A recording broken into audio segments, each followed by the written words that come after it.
A lot of organizations in our state serve underprivileged kids, but does mentoring those children really work?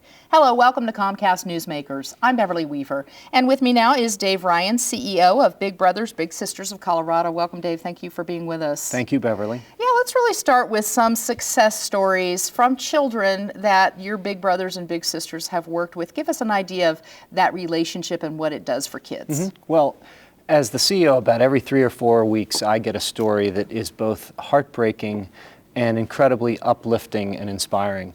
And a few weeks ago, I met a young man named Adriano, who at a young age witnessed the death of his mother at the hands of his father.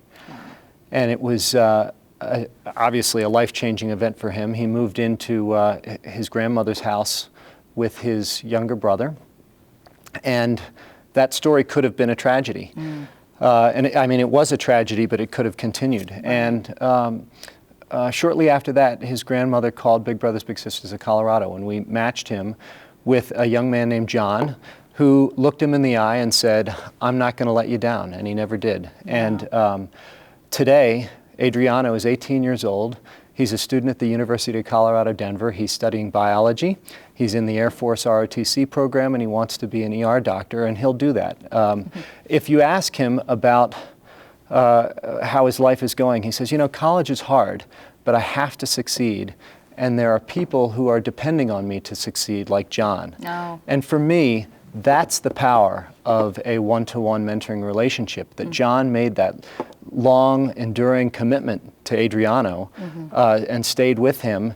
And Adriano wants to be the man that John knows he can be. And to meet his expectations. Absolutely. I guess that, Dave, would be an example of how mentoring works, but what do you think it is about that relationship that makes mentoring work? Well, it's a deep and enduring relationship of trust when it works well, and it's typically a multi-year type of a commitment where this child understands that there's someone who really is there for them and can listen and help them with problems. And in my own personal experience, having a mentee of my own, I know that those young people don't want to let that older person down, and that relationship is a really important and vital component of that. Brings expectations.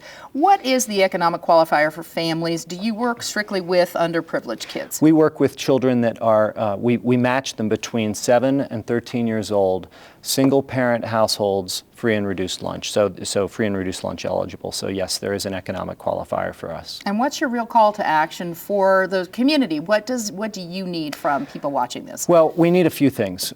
One is that we are committed to the safety of our children. And when we are bringing on mentors, we're screening, we're interviewing, we're training, we're matching, and we're supporting, and that costs money.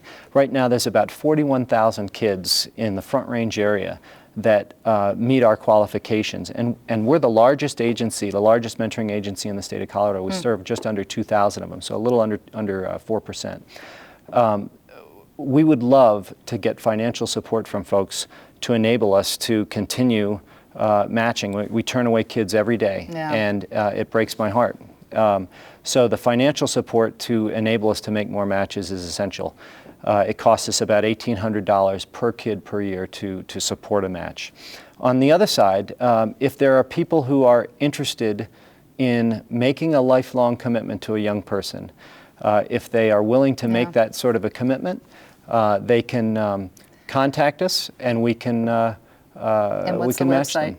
It's www.biglittlecolorado.org. All right, great information. Dave Ryan, CEO of Big Brothers Big Sisters of Colorado. Thanks so much for being with us. Thank you so much, Beverly. Appreciate your time. And thanks for watching Comcast Newsmakers. I'm Beverly Weaver.